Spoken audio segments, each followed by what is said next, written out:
I did it right before. Oh, goodness. Yeah, how do we...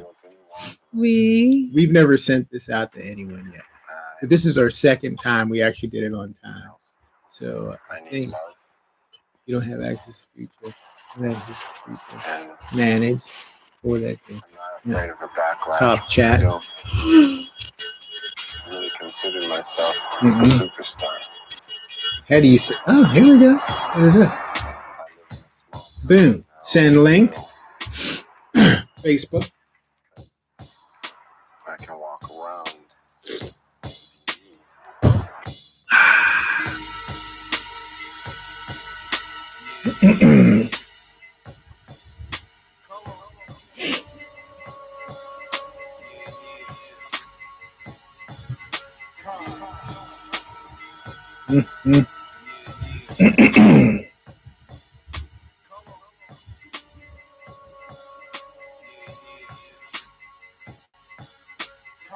Feed.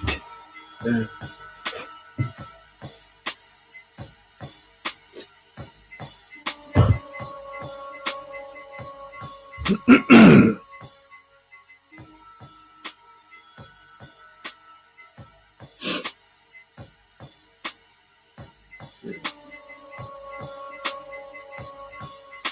Boom.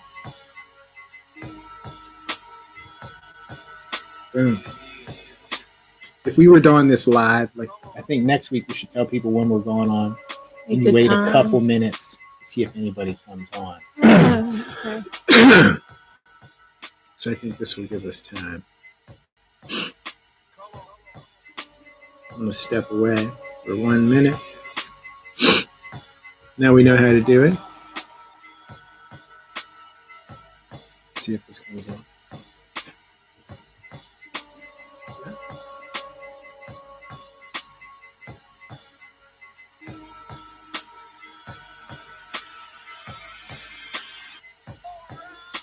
Something. Where are you going? Where are you going? What?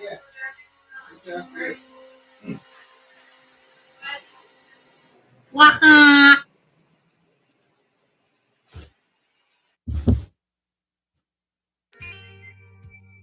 It's a nice picture of you. Nice leg. Really sexy. You shouldn't have put that on there. Cut that out.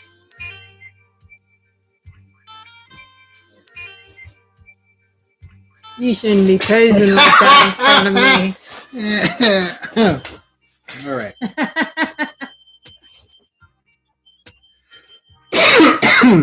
Look at your hat and my shirt. In there, in the video, it looks like the Pink. same color. Yeah. No, more like a pinkish. It's a weird red. Yeah, but that hat doesn't look like this color right here. Nah, it's crazy. When I go in the bathroom, it's dark red. But I like this color. Mhm. I like that color too much. See, I think we know enough about this equipment. We can do this. I would buy a new one of these, something digital, maybe, because this goes out. You know enough. Ready? Mm-hmm. Oh, sorry, buddy. Wake Yeah. up. Okay. I'm going to close this up. How do we Oh, close you it? gotta take that off. That's it. So, this is our second official YouTube podcast. We were talking about our life yesterday. We said, excuse me,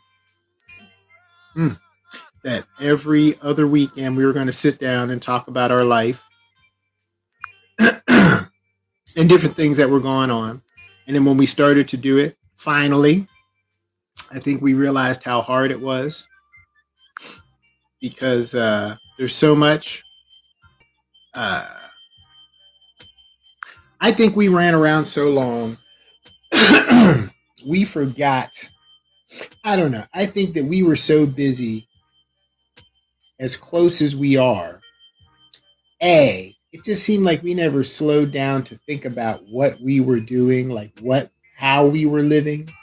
So it seemed so normal to us that when we slowed down and changed our lifestyle, or just slowed down enough to look back and reflect on what we were doing, then it seemed crazy and more interesting. In the middle of it, it didn't seem like anything.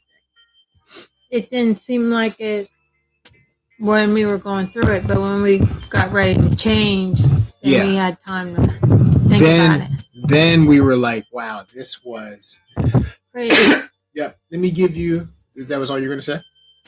Well, I was going to say, we were so on the go. We were surviving, so you didn't have time to have too much time to think about it. Yeah. So it was time to stop doing it. Then we had time to actually think about what we were doing. And we were like, wow, we survived. As much as we talk with one another, as much as we speak with each other, this is, I think that the more we do this, the more I realize this is like we talk about all the time. This is like this one area that we never reflect upon, because we were just moving ahead all the time. I don't know if this is a weak link, but when I slow down, I'm like when we interact, I think I'm more aware of how different we are, and I think that's a positive. And I think I'm more aware of what makes our relationship last. I'm more aware of what I think that we have in common. You know what I mean? So the negative is the negative is, I think we're both experiencing it right now. The negative is like we're popping up, looking at each other. We're like, what?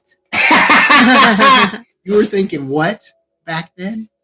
Oh, and I'll explain what I mean. I think that we've had a totally different life. We've gone through the same circumstances and experienced them completely in a completely different way from one another. And I never, the crazy thing is, I never think of us as separate. You know what I mean? We're together all the time. We go through everything all the time. So I think there is this, we go everywhere together. We've worked the same jobs in different states all the time. Like, we've been around each other 24 hours, and I don't complain. Like, we do everything together. So to slow down and like we like turn and face each other or something, I'm like, oh, okay. So when we were doing this crazy thing, I was okay.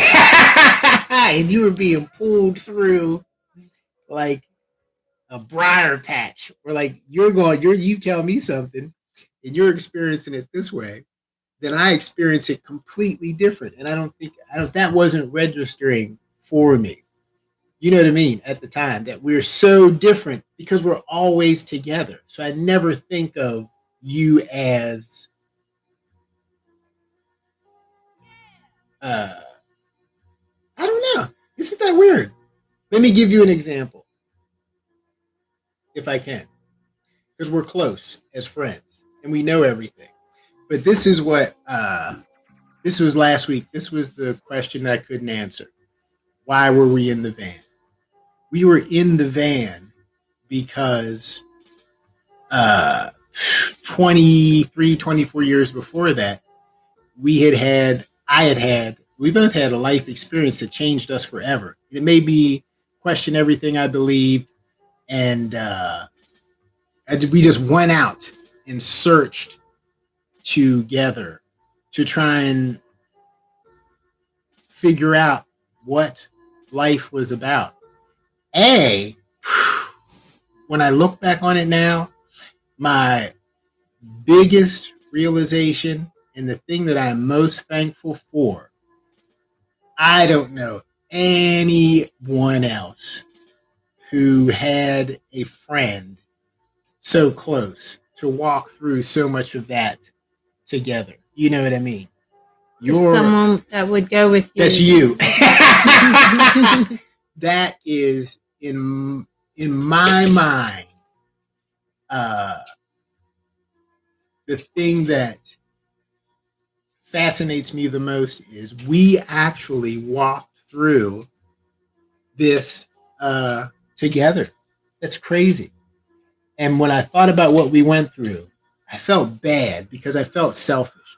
I felt like maybe maybe there was a part of me that wasn't respectful to you, that you had emotions and feelings. And I was like, man, I feel like, I was thinking about this after we had our last conversation 2 weeks ago, because I couldn't answer the question adequately. And then I was like, man, was I just insensitive to her as a person? Was I just dragging her through all these experiences? But then I was like, nah, I explicitly remember her recommending that we do something crazy. So I don't think it was like one-sided. You know what I mean? You felt like we went together as a unit. Thank God. Thank God.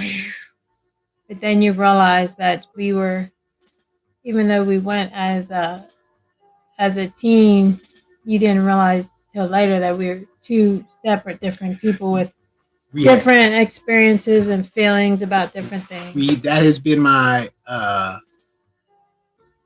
eye-opener here. I always knew you were different and separate and that you had rights and should be respected. And you have opinions, and we should learn to listen and collaborate. But I think this is the best way I could explain it, I think. This is my new realization. This is, I think, this is the positive about where we're at right now. And this is the benefit of the relationship. So we'll start with the van, because that's what we were talking about. We ended up in the van in California. Let's do the real intense talk, and then we should just, whatever, we're supposed to talk for an hour. The rest of the time, we should just trash talk van life. But this is, tell me what you think about this. This is how I feel about our relationship. I think I have a healthy appreciation of it. But think of this one. We're talking about how when we were in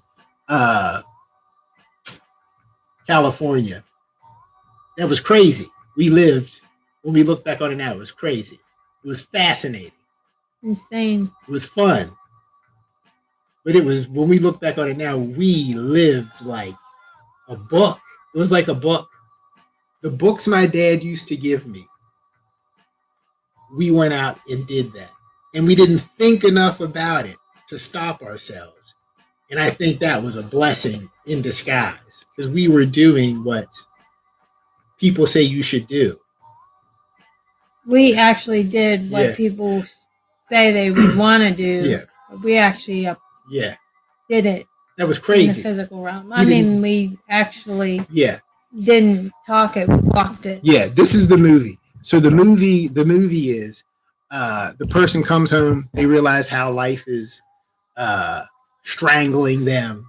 He's in a job he doesn't like, she's in a situation she doesn't want to be in, whatever, child, teenager, going through difficulties in a small town. This is the movie or the book. Then they sell everything and get a Greyhound ticket and just go somewhere else. And then the whole movie is about that. And it's considered fascinating. And you learn a life lesson, and it changes you in some deep way. So we did that. Together, we survived as a couple a lunatic experience that they write movies about. Tell me if you remember this. This is how far off the rails I feel we went in a positive way. But we talk about we were in California, how difficult California was, how strenuous it was, etc. It was tough. We put ourselves through it. For why? Because we said that we wanted to know about God and life and one another. And like every time we could have backed down, it's like we just kept making crazier and crazier decisions. And then finally it was over. We're like, okay. We kept jumping off the cliff. You kind of get that sense too when you look. Maybe you haven't thought of it. So check it. California. I have, but okay. Go ahead. Maybe so, but we're talking about California and give me your opinion though. California is like we got it out of our system. Like when we got on the train and we're heading back to Pennsylvania. It wasn't true. It was true. I felt like we had changed dramatically. That changed us as people. The way we work, the way we think about money, the clothing we buy. It changed us. Completely. The emphasis we place on health and well-being, that came from out there because we were like up against it sometimes. You know what I mean? Yeah, you didn't have time to fail, really. You had no time to fail. We lived like that for years. We put ourselves in a situation where failure was not an option. Sorry. Oh, you're okay. Like when we didn't get along, we could not walk away from each other. Mm-mm. That was crazy. We went through the worst times of our life. And there were times you could not let me down. Thank God you did not let me down. All the craziness we talk about, you know what I mean? There were times when you had to go do this. Thank God you did it. You know what I mean? So, thank God we pushed through and were able to eventually get everything done. Yeah. I think living in that van under those circumstances, illegally, as crazy as it was, I learned a lot. That changed our relationship. The only reason we were around today, I think, is because we chose to do that. And the source was the whole origin of that was like 25 years ago, we went through an experience that caused me to question God and reality, my whole reality. I questioned everything. It was miserable. And we took all that energy and just went out and lived. Genius. That was genius. No, like that movie we watched where that woman, her mom died. And she wigged out and she just kind of went homeless and went all over the country traveling. And then and it showed how she was emotionally all messed up because her mom passed. Ooh. And then at the end of it, she was able to piece everything together, life and the pain and everything. And she actually got better and healthier. What was Do that? you remember that? You know what I thought you were going to talk about? The What? Reese Witherspoon movie. That one. Oh, that's it. Yeah, That's the one I was thinking the talking same about. thing. Yeah. I couldn't That was think a of good it. movie. Pacific something. I She don't had know to what it's hike. called. She had to hike the Pacific Coast Trail or something all the way down the West Coast. It was crazy because Yeah.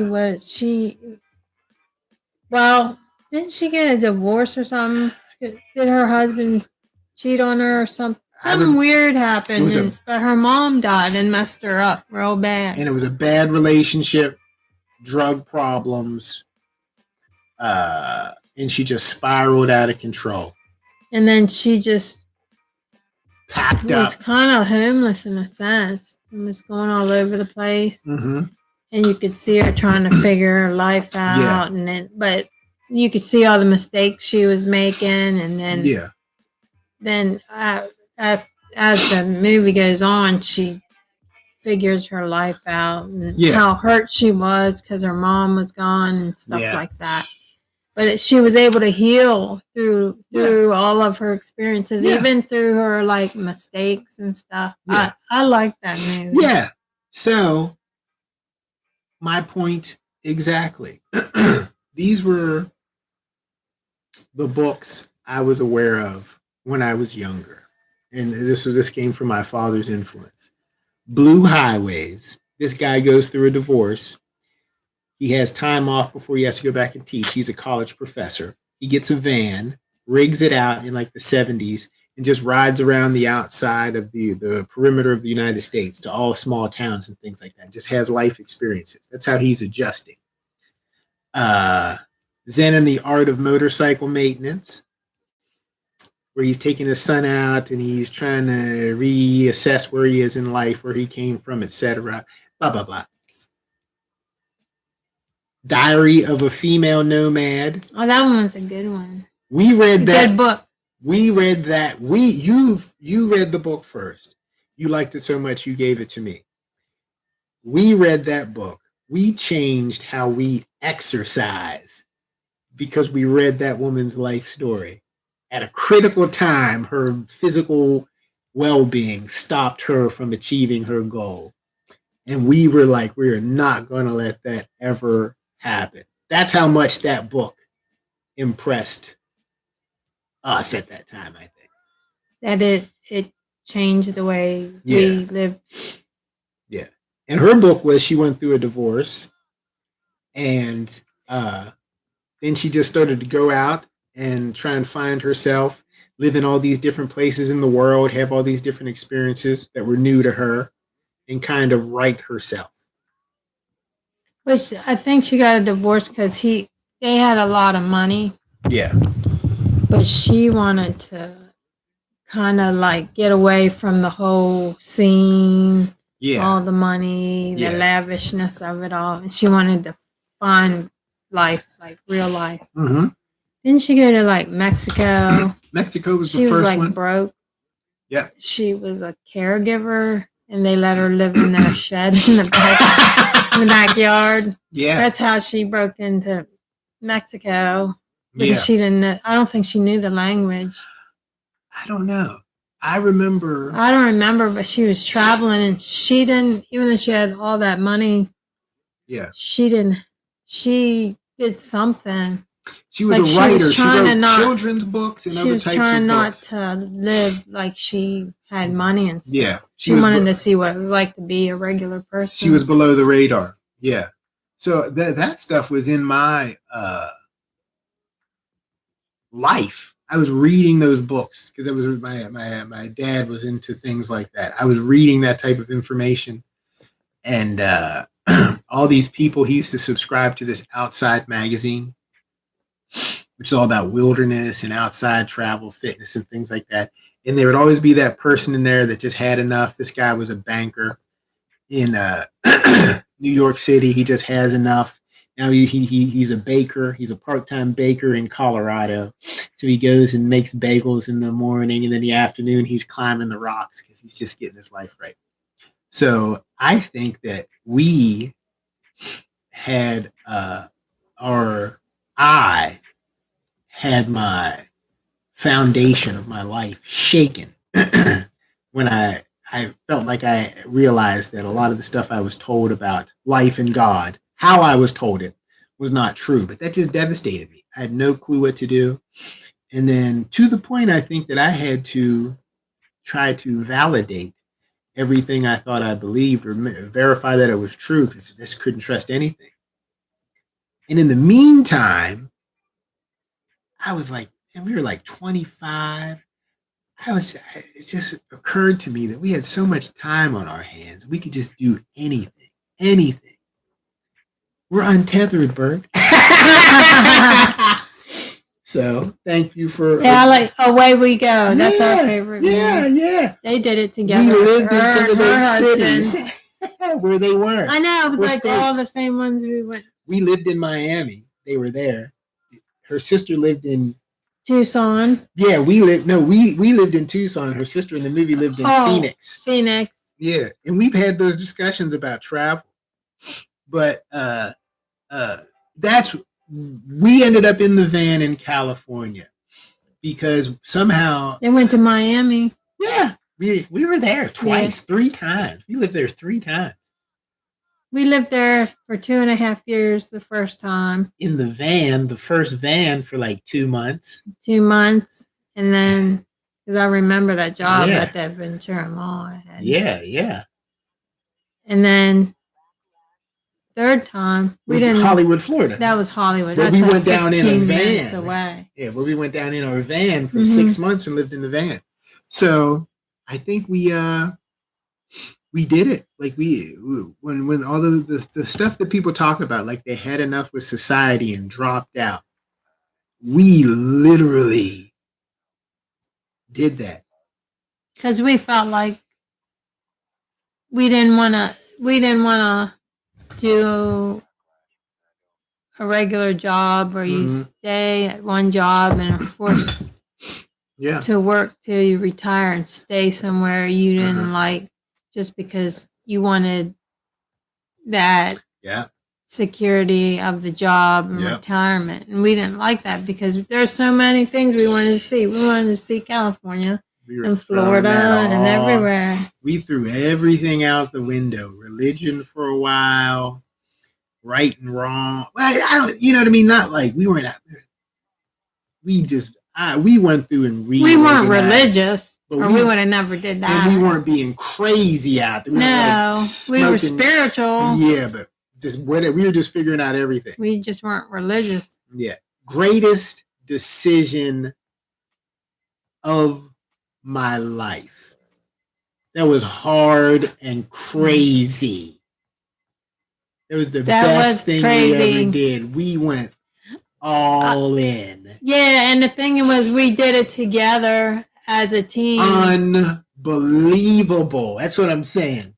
And I think 2 people. I know, 2. That's what made it fun, though, because it's like you're not alone. Yeah. Because Reese Witherspoon in that movie, she was alone. Yeah. But then in A Way We Go, it was him and his wife. They were together. And they went through all the ups and downs together. Like when he felt bad because he didn't get that job or something. Yeah. She was like, oh, don't worry about it. We'll move over here and you'll like it in this state. The ups and downs of this last 25 years. I feel like we kind of snapped out of it, but... Well, we're kind of living normal now. I know. Which is weird. So check this out. This is how long we were going crazy. I'm not even being smart. This is true. I know you don't know this either. Over 12 years. Listen, people talk to me about Game of Thrones. We don't know what it is. That was like 12 seasons. Isn't that 12 years? Because we lived in a van. It's over 12 years because I remember we were in Florida at some point in time and I was going for an interview and the guy says, are you telling me you moved around for 12 years? And that's when it hit me how long we were. I'm like, I didn't know what to say. We don't know what Game of Thrones is. And we missed we probably missed all kinds of stuff. The guy from Malcolm in the Middle, the dad, was a drug dealer in some show. We missed that. And we missed Walking Dead. Everybody was talking about that. We have never seen any of that. That's what's crazy. No. Yeah. But that's crazy, but I don't think it's crazy because the experiences we got, the life experiences, in my opinion, it was crazy. That we went through and that we got are far more valuable and important than a movie or show. Really? Yeah. We lived off of the first time in the van, like for breakfast. I remember when we discovered toasted Italian bread. We would toast it in the van. Now, before you talk about that, we should talk about, you said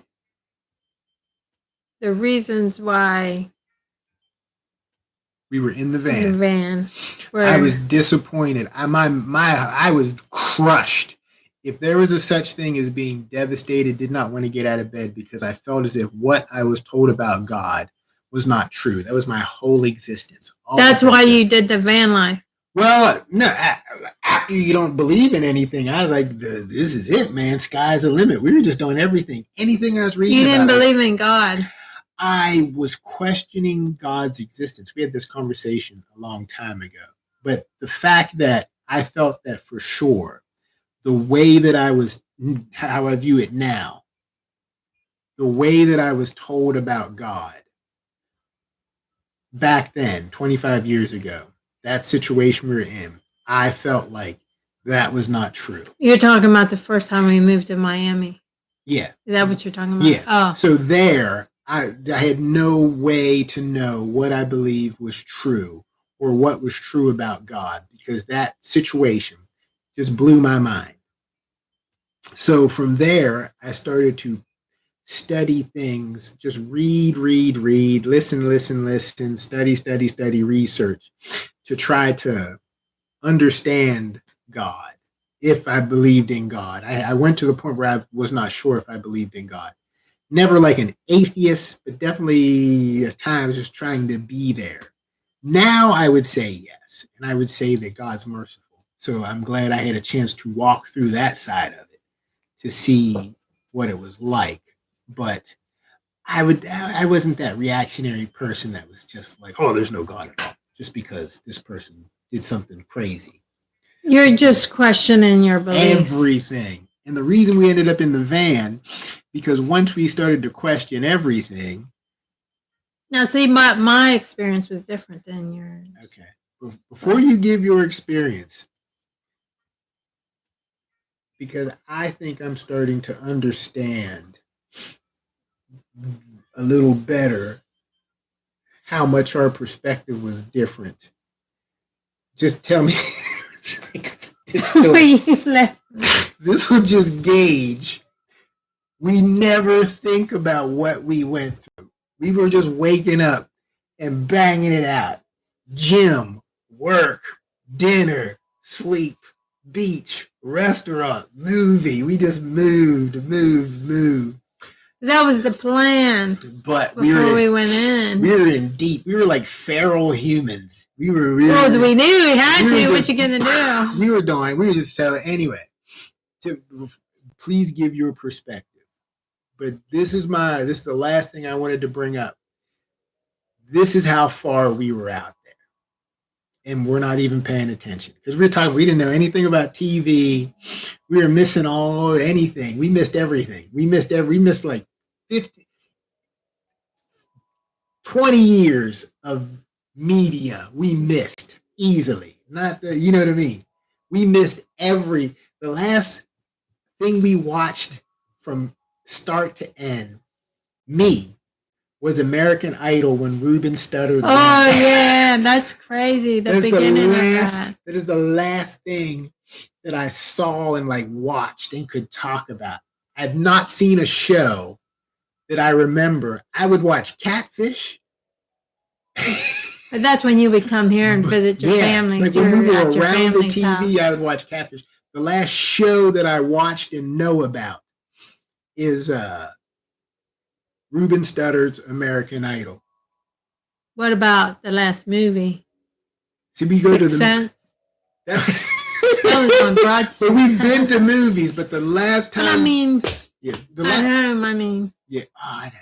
Well, we watched stuff, but like the last time we were culturally involved was that American Idol era. And after we were already going out, but after that, somehow we just pulled the plug. So we're saying how crazy California was. This was our mentality before we even made it to California. We are living in a van in Houston, Texas. We were there for 1 week. We go to the gym, Planet Fitness. We find out you can get free Wi-Fi if you sit close enough to the McDonald's. I apply for a job on the McDonald's Wi-Fi in the van, and we're messing around. I'm trying to see if we can get a job there. We decide to go back to New Orleans, because we liked New Orleans better. Houston was too big. We didn't like what was going on. As we're driving back to New Orleans, I get a call that I got the job, but we're out of the area. So anyway, we go to New Orleans. Our goal is to get there, get a job, save money, and live like we saw these YouTube videos. Right? Ooh, yeah. This is how far out there we were. This situation. We never talk about this. But go ahead. This situation, and then give your perspective on the whole thing. We say, okay, look, we're going to go get this job. Here's the plan. We're going to do this. We're going to save money. We should go to Labor Ready or People Ready, whatever it's called. We get up at like 4 a.m., cook breakfast, do whatever we do, go to the gym, however early we got up. We pull up in New Orleans. Yeah. We had to get up at like 3 a.m. Yeah. Because of the gym there. Yeah, the gym was crazy. So everybody there was exercising. Yeah. I was shocked. If you would go into a certain Planet Fitness in New Orleans where we were at 4, if you got there at 4:30, you're not getting a shower. You're not getting on any. You know what it was though? It was people getting off work at the bars and the clubs. I'm thinking now. That's why they were always wide awake. Oh, that was crazy. Yeah. All them young people in there. That Planet Fitness had the fittest people I ever saw in my life in a Planet Fitness. Was that Planet Fitness? Well, my opinion was not necessarily that, but everybody was in there. But they were in there. There were people in there working out for real. This Planet Fitness here is like, yeah. But down there, I mean, they were in there. That woman was big. She was a professional. Oh, yeah, I remember there were her. Fit people in there. So anyway, we had to get up really early. We're trying to go get a job. We pull up at the Labor Ready, People Ready. It's pitch black. It's dark. We're trying to get there early. We're there before 6 a.m., I know, because we're trying to get a job. Because you have to show up. They say they have a job, you accept it, you go right away. We pull up to the Labor Ready, People Ready, whatever. There's a car overturned on its hood right in front of the door. Do you remember that? Oh, I do. I think I do. We pull up to we need to work. We pull up. There's a vehicle on its hood. In front of it, we have to walk around and past it to get in.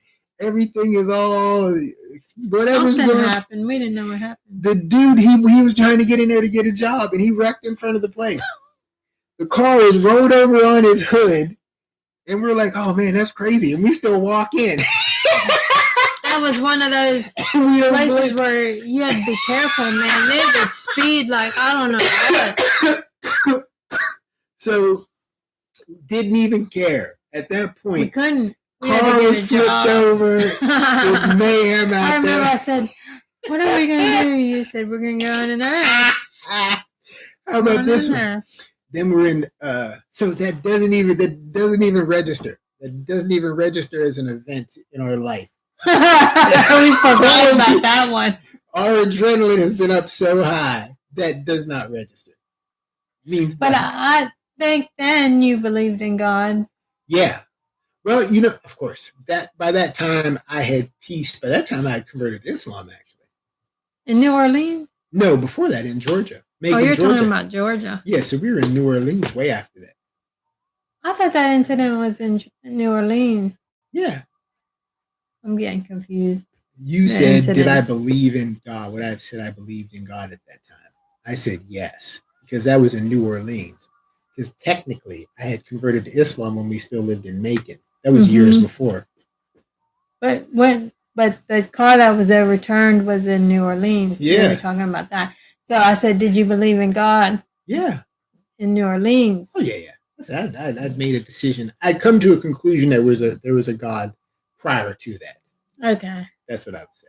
Oh, so, but that stuff like that does not register. We don't even blink. That would be, think of if you would go through all of it. So much. we were just like, whatever. After a while, I was like, whatever. After California, when we were on the train ride out, that guy was threatening to beat you up or beat me up. And he was mad at me when he was mentally ill. Yeah. Something was wrong with him. We had gotten a seat. We had gotten our tickets and sat down. And for some reason, he got a ticket and his seat was before us. Or he was on there for hours. His seat was somewhere else, but for some reason, he sat before us. And he kept saying stuff to me, like mean stuff to me, but he wasn't turning around. And I was like, yeah. Talking about me. Yeah. And we were just minding our own business. Then he turned around and acted crazy. Yeah, yelling. And then you told me to get up because I guess you were going to feel like you were going to have to fight this guy and get the conductor. So I got the conductor. And he ended up being a mentally unstable person. But think of made all the time. Go back, right? Yeah. We were watching him and stuff. Yeah. Because he was getting off at a That was crazy. That was introduction to California. That was California. And that was California. Like everywhere you go, just mentally like ill people crazy. Walking the streets. Then when we they had just come up and yell at you and weird things, do weird things on the street. And I didn't like that. I didn't like California. That was crazy. I mean, you said our experiences were different, but I'm not sure why you said that. Because we were living on the street in a van. Oh yeah, well that is different from the normal people. I think you meant different from each other. Yeah. No. That was. See, you know what though? I didn't think of it. Honestly, I did not think about it until after we left and we were here and we started to discuss it. I don't think it was different. I never saw it as our experience was different. I was seeing it at the time, even now, as we were having the same experience together. Like we went in together and had the same experience. The same experience, but it's different. You're saying it's different from other normal people who have an apartment. Yes. But then even our experience was different from one another. I realized you experience things differently because that's our dog snoring. Because some of the things that stressed you out did not stress me out. But then I'm positive. And then there were times when I would be like super stressed out. There were times when we first got there that I would be so exhausted. I'd be sleepy, stressed out. I would lay down at 7:00 and like pass out. And then at like 11 p.m., my eyes would snap in California. And I couldn't sleep. I would just be up. Then I started reading and stuff. Maybe you realized more of what California was like than I did. Did you do research on it before we went? No. You know me. You would do research, and I would be more likely I just show up. You would do research. But I didn't research it. California? I didn't research it. Well, there we go. We just showed up and. Why did we pick Oakland? Because we thought that at the time, or years ago before that, most African Americans, a lot of African Americans lived there. But by the time we got there, it was different. Yeah, I don't know. We were just going to California, man. That was like as far as you could go. And we were just... And everybody wants to go to California. It's like everybody wants to go to New York or Miami. Yeah. It's like you want to go at least once in your life. But we were out there. I didn't realize... Yeah. Like I knew, California, there's going to be a lot of stuff to do. But then when I got there and realized how different the culture was and just how just mentally ill people walk the streets all the time. I just could not believe that being from Chambersburg where they had, at least when we grew up, they always had halfway houses where people would watch these people and care for them and make sure they're not walking the streets. And then you go to California and they're just all over the place walking the streets, acting crazy. That is true. That was my experience. I agree. Because we had, do you remember when the woman was standing beside our van that one night? Oh, that was so scary. Standing. That was during the morning. I had to get out the van. She was running from one end of she was on the sidewalk from one end of the van to the other end of the van, and then would turn around and run. But she said she was calling the police because we had stolen her van. Oh yeah, she did say that. Yeah. It's the same one, isn't it? So she was calling. Oh, I don't know. I don't remember. It was dark, and she was okay. This other woman was a different woman. Then yeah, she was standing right beside the van. She's like, "Oh my God, here's my van. I remember. Stolen. I can't believe it. I know you're in there." I think she was saying she was like freaking out. I was like, "Oh my God, she's crazy!" And then she was wackos out here. She said she was calling the police, and she was talking to someone on the phone. Knowing what I know now. Well, how did she leave? I forget. We just waited it out. Just waited it out. But knowing what I know, I saw her though. Somehow I saw her. I might have looked out the window and saw her. Once I saw her though, and saw what she looked like, how she was dressed, because she believed it, man. She believed that. I remember she was like freaking out about it. But when I looked out and saw who she was, I was like, nah, this is not your van. You probably don't have the cell phone in your hand. I gotta wait this one out. It was just scary because you didn't know what she was going to do. How about I told you? Throw a brick in the window or something? Something happened to my bike where I was walking to the gym. I was coming back from the gym. It was still dark. And that woman was following me. And she kept getting closer and closer. Now, again, because people don't realize how many homeless people are out there. But my point is this. If you're not living how we were living, you're not going to realize how many homeless people are actually around. Oh, yeah. If you're in an apartment or house, you're going to realize it, but you're not going to experience the same. When you talk about the homeless situation, my point is we were homeless. So it's not like we could say, oh, there's this crazy woman yelling at our van. That is potentially. And she's going to throw a rock in the window. Yeah. We'll just drive off and go home. You can't go home. But your van is parked there. Exactly. And in California, your cars can only be, where we were, could only be parked in certain places. Because at certain times they would come down and give you a ticket. And we didn't, that was our only place we could park. So we couldn't leave. We had to like wait her out, like, wait these people out. And technically, she's our neighbor. Yeah. So you're talking about people don't realize how the homeless situation is, but that's true. We had to get up in the morning and go to work. We weren't going to drive around all night trying to find another parking space. California is huge. At the same time, though, your commentary on the homeless situation in California is coming from a woman who was homeless in California. Everybody we see is homeless because we're on homeless. Well, I'm not worried about the homeless. It's the mentally ill that just walk in the streets. But that's what I didn't like. They're around. But if we lived in an apartment in a nice area, we would not be saying this stuff. But we lived in Oakland, and that was like rich people's houses all over the place. That was a different planet. That was crazy. They just mixed and mingled. Yeah, that was different.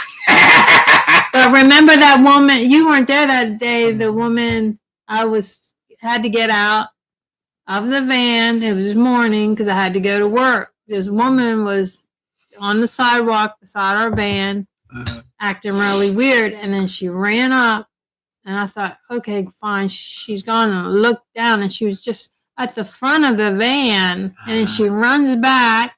She's like taking her shirt off and all this weird stuff. She's acting real weird, and I didn't know what to do because I didn't want to get out and get, beat up, killed, something. A situation. Because there are a lot of them on mentally ill. You don't know if they're on drugs or whatever they are. It was a lot. But either ways, she ran up and I said, well, I'm going to get out, lock the doors, got my bike out, got ready to go down the street and go to work, and here she comes. Ran right past me. I think she had her shirt up or something. I don't know what the hell she was doing. I got on my bike and got the hell out of there. Went to work. This one dude, he started parking his shopping cart near our van. It stayed there for like a couple of days. I don't know if you remember that. I vaguely It remember. just had everything in there. But and there's the one time there was a guy. We had our van parked. You weren't there. Now, this is the thing. Let me tell you a story, but you guys think that we're crazy. it was crazy. It was a crazy thing to do, but I would, like, if we would have known the seriousness, We had no clue.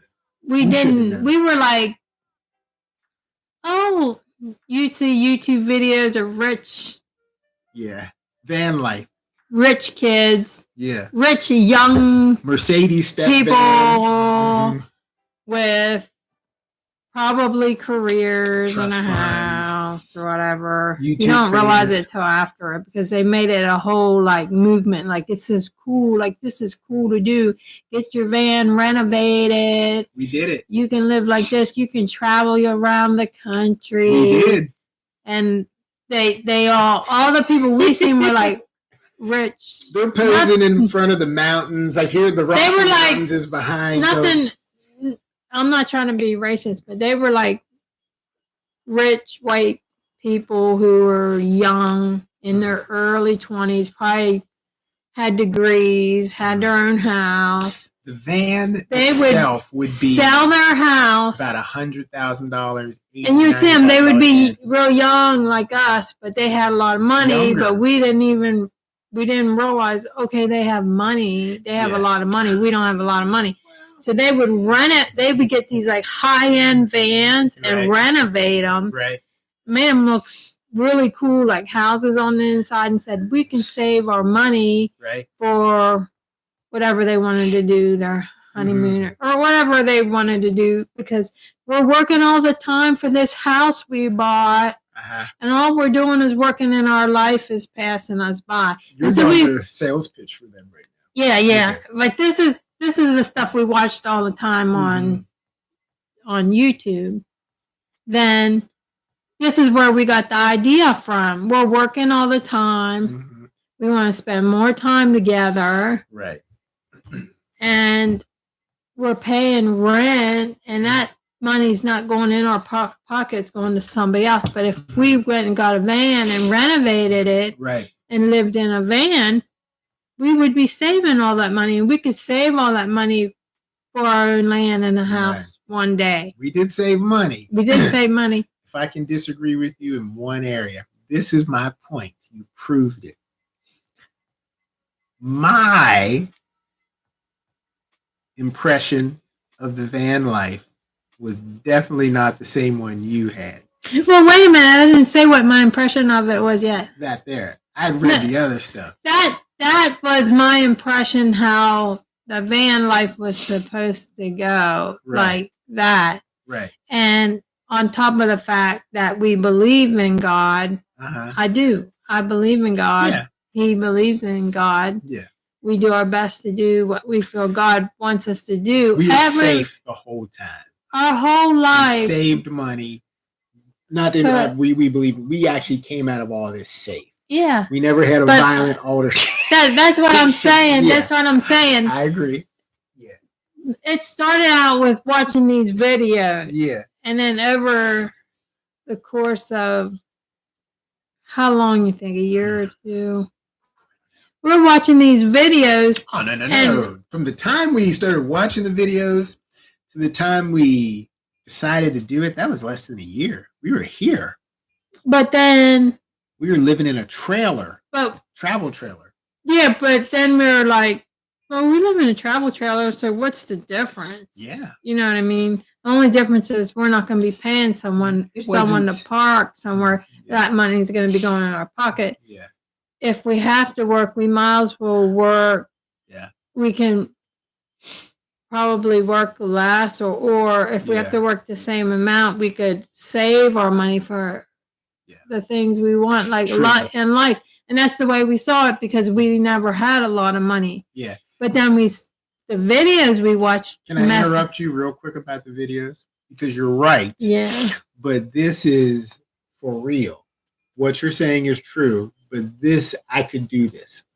If they're still on the YouTube, I could go back and find videos that people had made about living in a van life, how to set your van up, how to park, etc.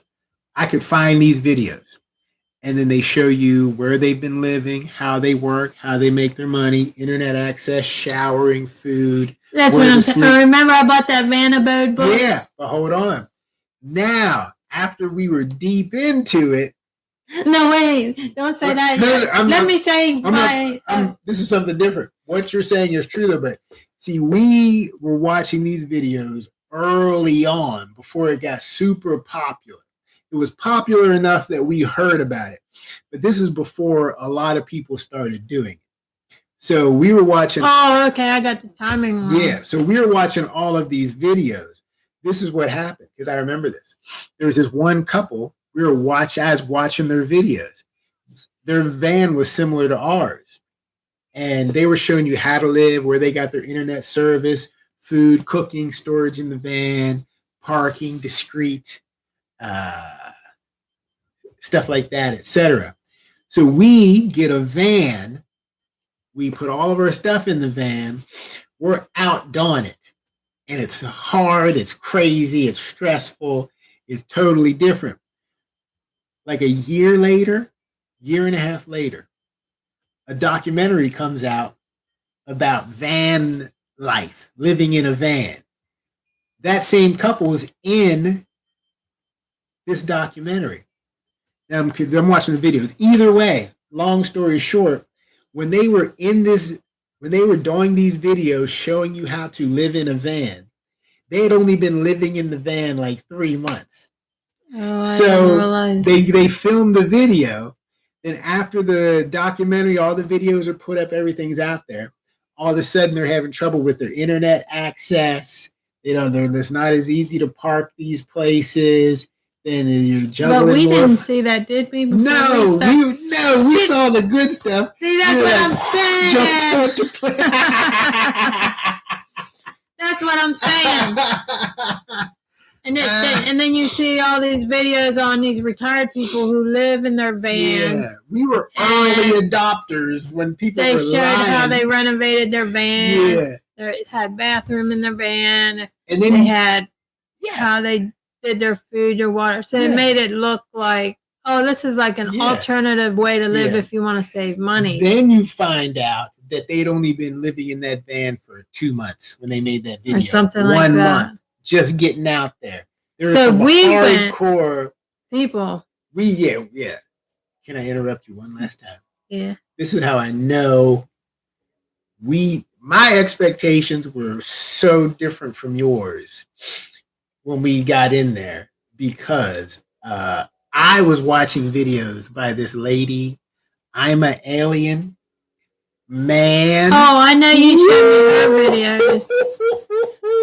For me, that was more like, she's homeless.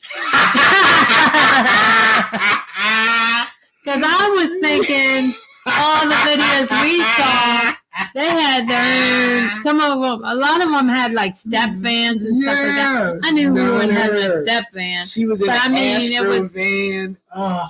Yeah, they would renovate it on this. They made it look like, okay, you just have your own apartment on wheels and you're saving money, you're not paying rent and blah, blah, blah. Yeah.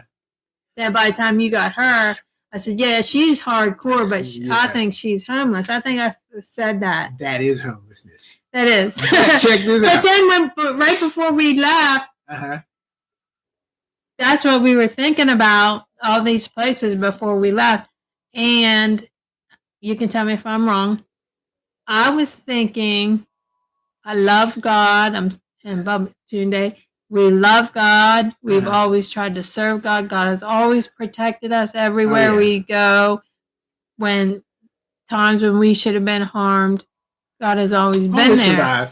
Yeah, thank God. This is when we're in apartments and stuff like that. Yeah. They're always like, you can look throughout our Travel lives, trailers, miraculous RVs. things that happen. Yeah. And you know, yeah, I'm not being religious. You know, God took care of us and agree. protected us.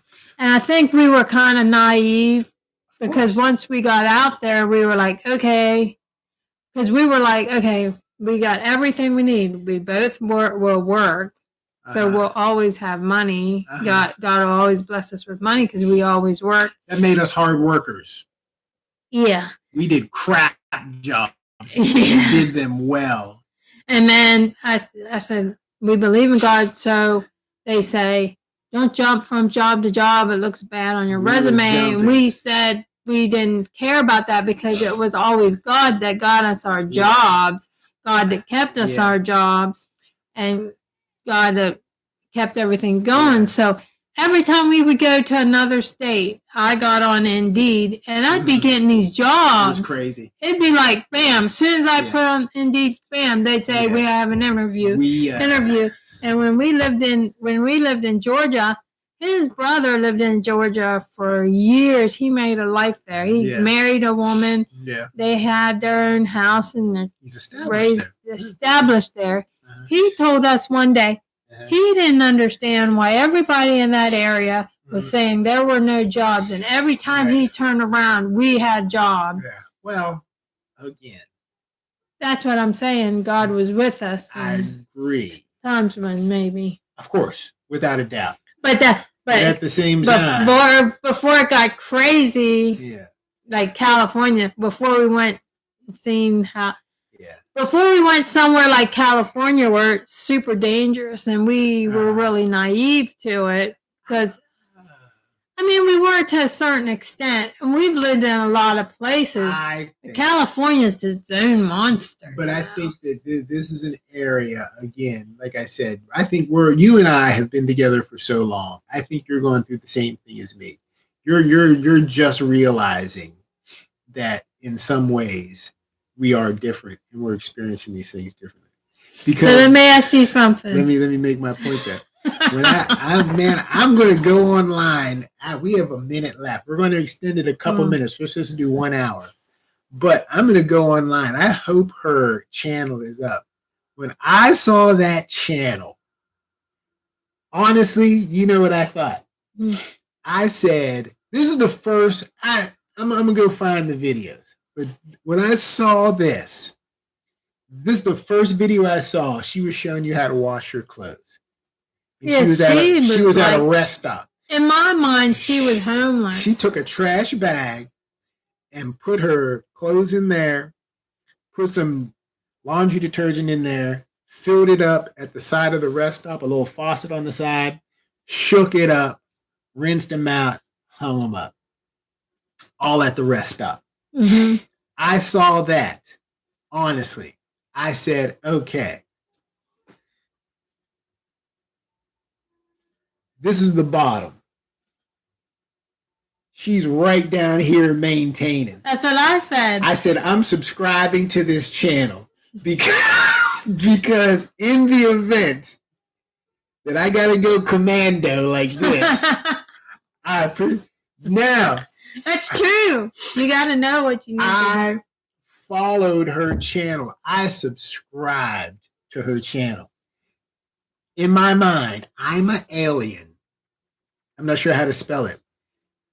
That was like Jack Kerouac, like Beat Generation 1960. That was that level of life. She was hardcore. She was meeting people to go on the road with her. She stepped out the van to make a video because she's promoting her experience. She said, my road dog's in the van getting drunk.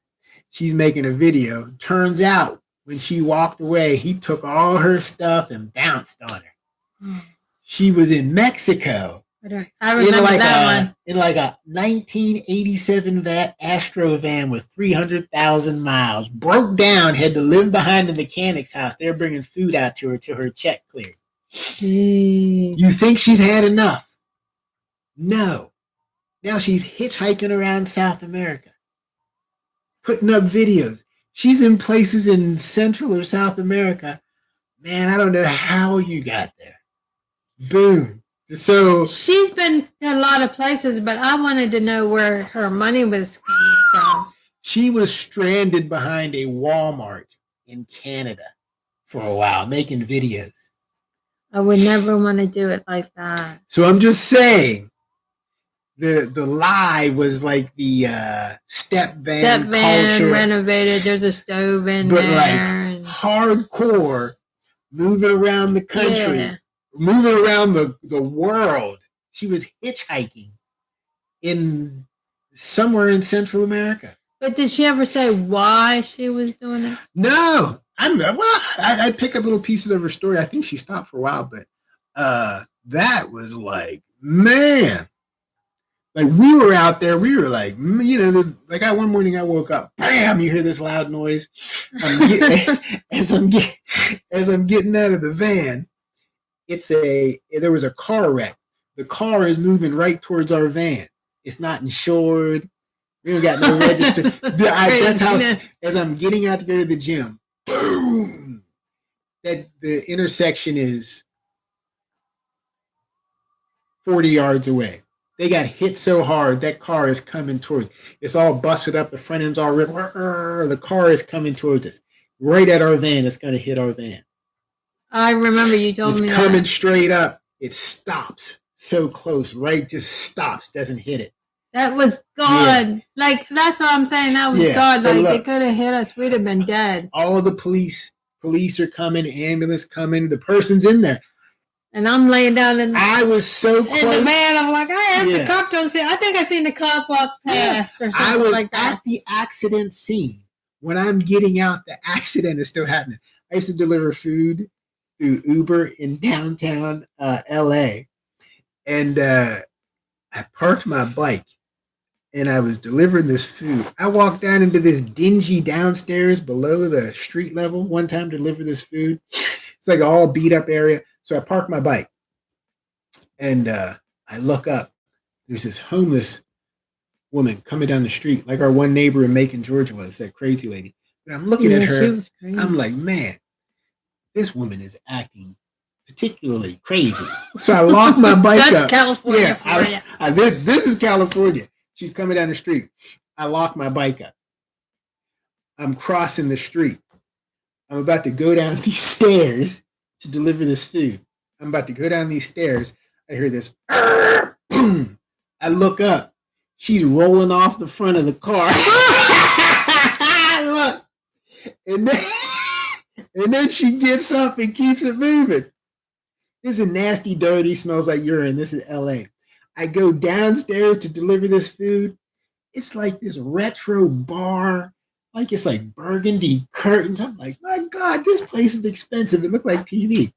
I go back upstairs. Someone has stolen the bag off my bike.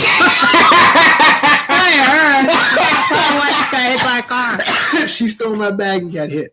Yeah. So, But then when we were in the van in Long Beach, California. Yeah. Our van had tinted windows. They were really dark. But not to, you could so have that. Here was the story there. So boom, the car is coming over. It stops so close to our vehicle. If it would have hit our vehicle, we would have been dead. If it would have just it rolled from the end, there's the other cars over there. It was going fast. Yes, because it was rolling. If it would have rolled up and just made contact with our van, the police would have had to know who lives in this van, who owns this van. Okay, where's your insurance? Where's your registration? I saw. On top of the fact of the danger of it, because when it hit, it hit hard. It was come back fast. Yeah. Well, she was moving, but So thank God it stopped. But had that car hit us, we would have had to explain to the police why we didn't have insurance, registration. It wasn't in our name, no paperwork, all of that. Craziness. We'd have been done. We'd have been out of the game. But as it rolls up, I see it. It stops so close. It stops so close. The police are walking around the van. As it stops, ambulance start to come. Police start to come. You're in there alone. It's like 4:00. I'm late for the gym. What do I say to you? Well, hey, I gotta go. I gotta stay away till the police clear out.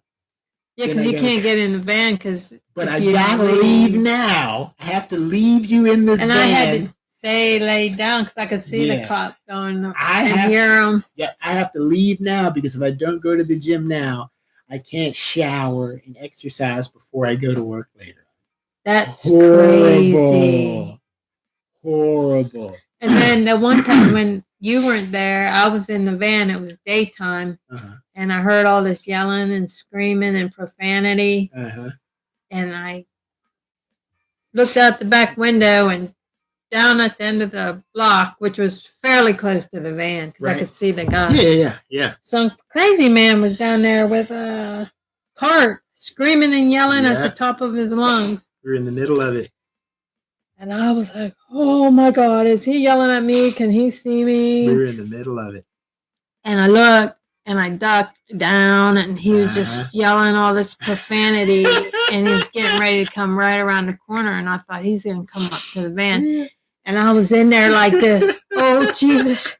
God help me.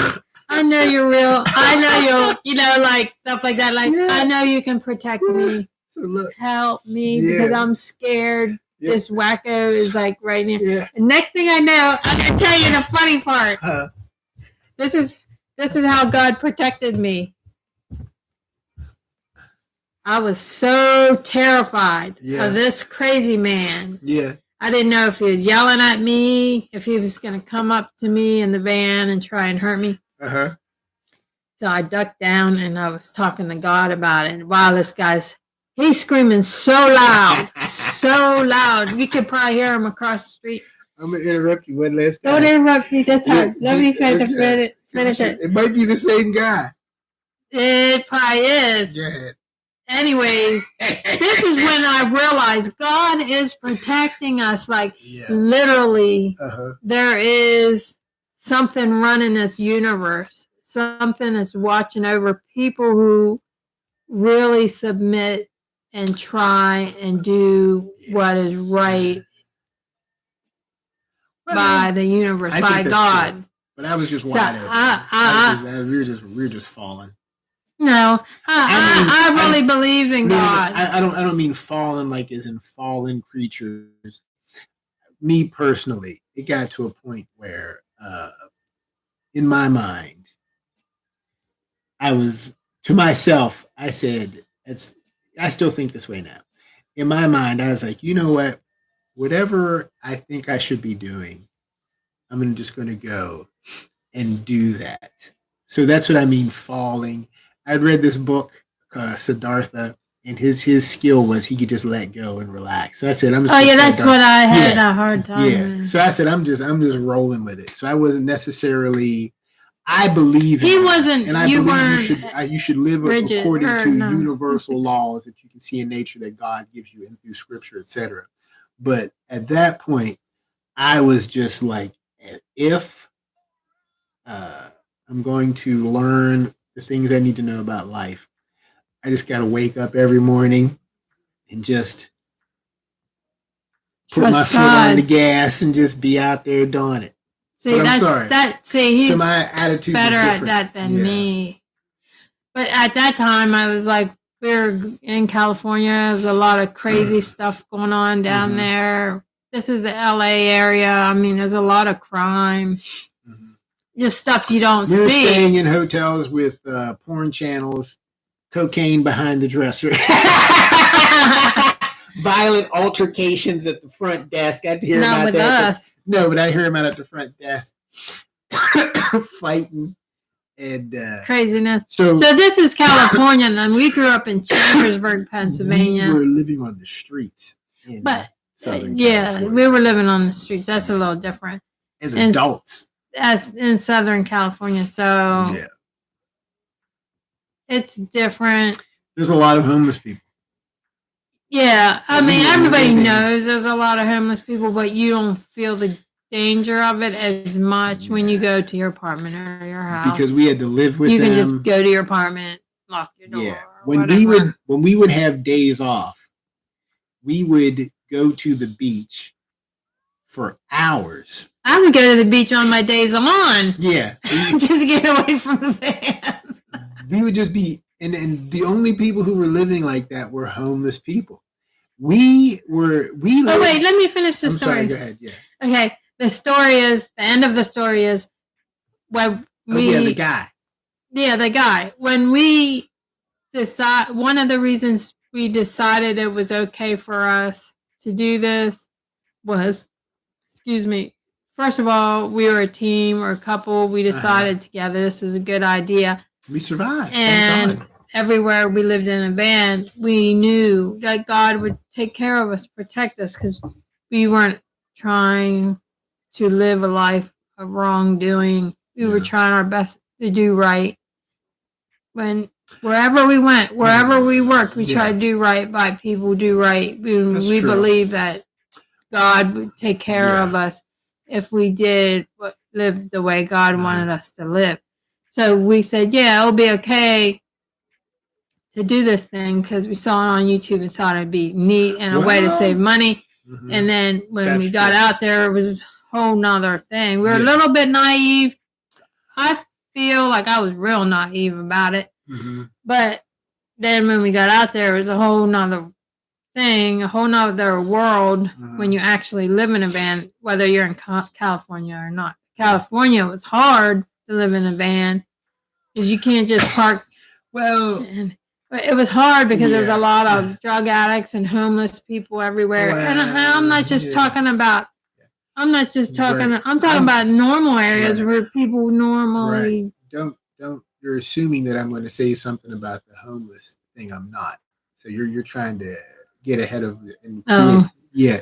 This is what I was going to say. Let me finish it and then I'll do it. I'm finishing up. Okay. So we weren't living on Skid Row. We were living the next street over. In Oakland, we lived on one of the richy streets. But there's crime everywhere in California. Yeah. You could live in a gated community and right side out your gate there's a homeless person laying there. This is my point. Because we didn't live in Skid Row. No. Because you took me down to Skid Row one day. No. Just show me what it looked like because he would have to drive Uber through there, drive his deliver bike food through there to deliver food. And I was scared. We rode our bike through there and we were like, let's get out of here. And it was like daytime. The first time I'd ever I was delivering food on a bike, Uber on a bicycle in LA.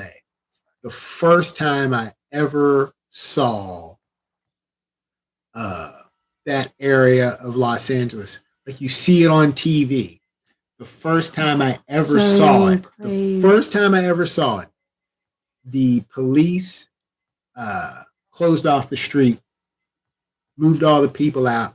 They went in there with that protective biohazard gear on and were just shoveling up tents, clothing, trash, putting it into the garbage truck. They go through and hose it down, move on, the people would come back. See, and like when we would live places, we would live in our van and we would live like downtown and park our van like downtown. Here, like Skid Row's like somewhere else for drug addicts and homeless people and all kinds of, where it was bad. I mean, but this is what I disagree with. We lived in a hotel. Right across the street was the grocery store. So we weren't living in like super, super bad areas. But yet they were bad because it's California. That's my opinion. We should talk about that later because let me say this because neither one of us finished our story. Then we should wrap it up. So if I can just say again, I see what you're saying. I don't disagree. However, when we talk about the homeless problem and mental health issues in California, This is what I am saying. You must always remember that we went onto the Let Go app and we bought a van under less than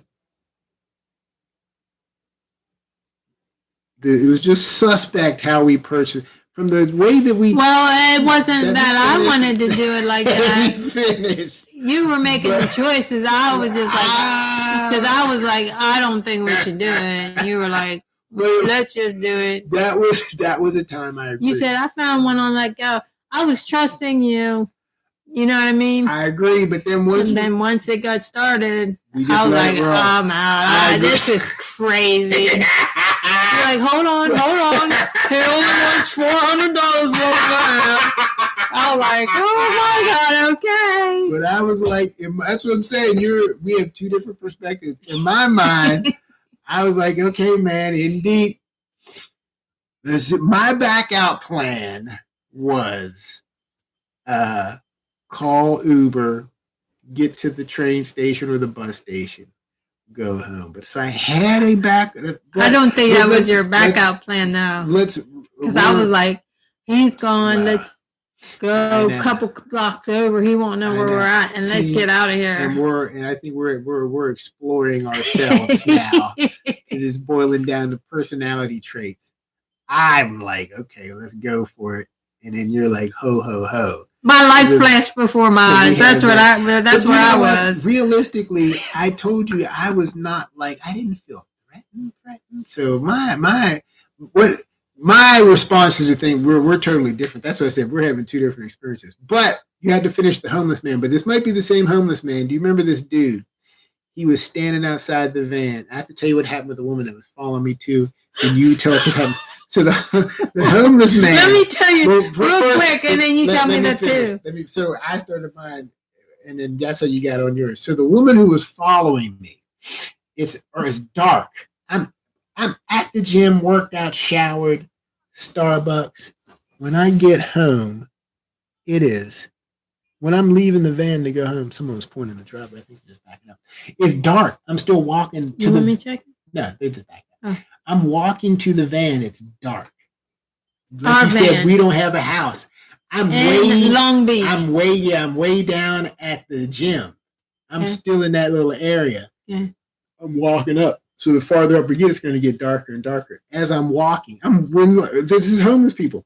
I'm walking down the street, 5:15 a.m. It's black. We'll say 5:30. It's dark. The homeless people line up, sleeping in front of the stores. It's just homeless people. I see her back there. I pass her, I think. I'm walking. She picks up speed. I keep going. I got headphones on, but I turn the volume down because we're not that naive. So I keep walking. The footsteps keep getting closer. I'm crossing the street like a car goes by. She keeps coming to catch up. She gets too close. I think she's about to stab me or something. So I turn around. I say, hey, it's a black lady. I turn around. I say, hey, come on, sister. What's going on? Are you following me or what? What did she say? I forget. You was telling me. I wasn't going to follow you for much longer. Oh, my God. What does that mean? So I say, hey, you got to go this way. I'm going this way. What'd she say? She went that way. She went the way I told her. So it's like God's protecting us. You got to go back protecting us. But you got to go back to the van. Now there have been other encounters and things like that, but other encounters. Well, you know what I mean. We were around people all the time. Yes, I remember the ones we were with together. The thing is, all of that stuff you said, I see what you say. You should trust God, etc. That was not my mentality. It was, but that was what I learned out there. Honestly, the biggest lesson I learned living like that, the way that we were living. Everything that we did, I felt like I got immediate feedback from my environment. If I put out something positive, I think I got it back immediately. Because you're out there with a man, I'm stuck in front of Chase Bank with a man who has escalated himself and convinced himself that I want to rape him. You remember that? We were trying to cash my check. So this guy is going. All these mentally ill people walking the streets. This guy has gone off on us. I didn't like California. And I think he had a chase card. That's how he got in there. Either way. So either way, you were. He was outside. Yeah. So we come back out. Or you come back out. This guy has convinced himself that I want to rape him. So he's there yelling, trying to escalate and become violent. At whatever point this is in my life, I remain calm and I say I don't want to rape. He's like, oh, so you want to rape me too? He was yelling at me. I was like, and I say, no, I don't want to do that at all. We were just getting our check to go get some Starbucks, I think. And I said, and you know what? If that happened to you, I'm sure there are places around you might want to find someone to talk to about that, because that's not good. That's a serious issue. And then he calmed down. So out there, so far away from anything I know, and I don't have an apartment or a house to go back to run to. Anybody who needs to get me can get me at any time. No matter what happens, I am always available for you to kill me. This is where I live. That's when I had jobs out there. They told me that they didn't like me because I was black. And then they realized I was cool. I had no other choice but to be cool because I don't have a house. You didn't have no other choice but to know God. So that you were going to not survive out there. Living there where everything, I had jobs that were so bad that I wanted to walk out and leave. But if I walked out and left, I would be replaced in the time it took for them to pick up a phone and call the temp agency, but I needed the money. So I had to stay and learn how to interact with people who were less than pleasant, who were threatening violence. I've seen violence, so my biggest lesson was I understood what I put out is exactly what I'm going to get back. That is a godly lesson, but mine was more so that. So when she came up on me, I didn't want to turn around and pop off on her and be yelling and screaming, because one other time I was going to the gym, I told you about this, I was going to the gym and this woman crawls out onto the street. Yeah, I thought that's what you were going to say. She's talking like this, like she's crawling out onto the street, like she needs help. I'm riding my bike by. She just crawls out of the alley. Hey, can you give me a hand? And she reached up to grab me. I was riding my bike, listening to music. Because I keep it down low because I know where I'm at. So I'm riding my bike down the street. It's so dark. I just see this woman crawling out on her hands and knees out of the alley. She's like, hey, can you give me a hand? She reached up. I was like, nope. Her arm went right on her. Boom. Kept riding. You hit her arm? Looked up. No, her hand went underneath my arm. I was riding my bike. Oh my God. I picked up my hand so she couldn't get my arm. I just went, nope. And kept riding. Looked over. Swear, if I remember correctly, 2 dudes down in the alley. So you never know. You know what I mean? Oh my God. But you have to go to the gym because I have to go to work. You're in the van sleeping. And you don't know the situation. You're in the van sleeping. I don't know the situation. She could be out there to get me. You go in there and then they rob you I and stop kill to you. help her. They come out. I gotta it could be rolling.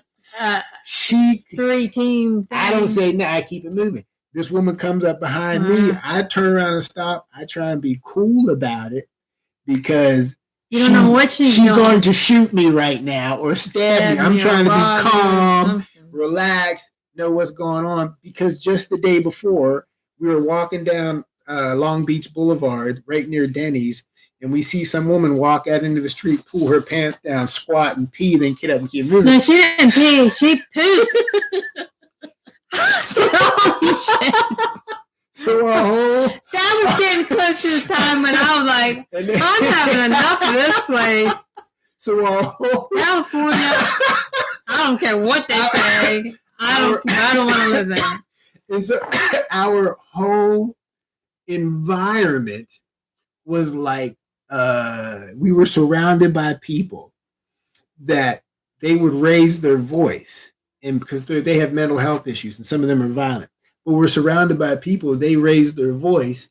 If I raise my voice, they're going to really stab bad. Me. They're prepared to go complete animal.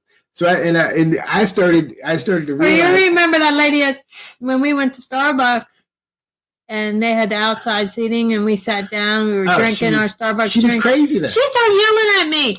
I was talking to Tommy. I was talking to you. You were across from me. Yeah. She was over that way at her table. Yeah. And me and you were talking about something pretty intense. We were having a good time. Yeah. And she starts yelling at me. Don't you talk to him like that? And we were just talking about something that we liked. We were just intense about it. We liked it. The thing is. But she was mentally ill. Yeah, but then the thing is. So then we got up and left because we didn't know if she was going to try and jump me or something. But the thing is, you can't. We have no home to go home to. And we come back, we're going to see these same people again. You see these same people all the time. You know what I mean? You're maneuvering through these people. In the areas. So the guy, though, finished her story. But the crazy thing is, it was like, to me, I could be wrong. It wasn't really bad area. Like Anytime Fitness there was really nice. It was like really nice. Starbucks was right across the street. Chase was right across the street. Chase Bank. It seemed like really nice area. When I was going back and forth down there were homeless people lined up in front of the businesses. They slept there. But that's California, because I seen a thing on YouTube. This lady, she had her own business. Yeah.